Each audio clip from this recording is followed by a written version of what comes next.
అంతర్జాతీయ మార్కెట్లో నెలకొన్న ఉద్రిక్తతలు ప్రపంచ దేశాల ఆర్థిక వ్యవస్థలను వణికిస్తున్నాయి. ముఖ్యంగా పశ్చిమాసియాలో యుద్ధ మేఘాలు కమ్ముకోవడంతో ముడి చమురు ధరలు ఒక్కసారిగా ఆకాశాన్ని తాకాయి. ఈ ప్రభావం నేరుగా స్టాక్ మార్కెట్స్ పై పడడంతో ఇన్వెస్టర్లు భారీగా నష్టపోతున్నారు. దీనికి సంబంధించిన పూర్తి వివరాలు ఇప్పుడు చూద్దాం. గత రెండేళ్లలో ఎన్నడూ లేని విధంగా ముడి చమురు ధరలు బ్యారెల్కు $114 దాటాయి. ఇరాన్ యుద్ధం తీవ్రతరం కావటం, హర్ముజ్ గుండా చమురు రవాణా నిలిచిపోవడంతో ప్రపంచవ్యాప్తంగా సరఫరా కొరత ఏర్పడింది. చమురు ధరల పెరుగుదల ద్రవ్యోల్బణానికి దారితీస్తుందన్న భయంతో అమెరికా మార్కెట్లు కుప్పకూలాయి. డౌ జోన్స్ సుమారు 1000 పాయింట్లు నష్టపోగా నాస్డాక్, S&P 500 ఫ్యూచర్స్ కూడా 2% పైగా క్షీణించాయి. ఈ ప్రభావం దలాల్ స్ట్రీట్ ను కూడా వదిలిపెట్టలేదు. నిఫ్టీ 24,000 మార్క్ దిగువకు పడిపోయింది.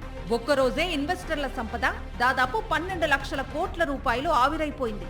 దానికి తోడు అంతర్జాతీయంగా డాలర్ బలం పుంజుకోవటం, చమురు ధరల సెగతో భారత రూపాయి చారిత్రాత్మక కనిష్ట స్థాయి 92.35 వద్ద ముగిసింది. బ్యాంకింగ్, ఆటోమొబైల్, ఏవియేషన్ రంగాలు అత్యధికంగా నష్టపోయాయి.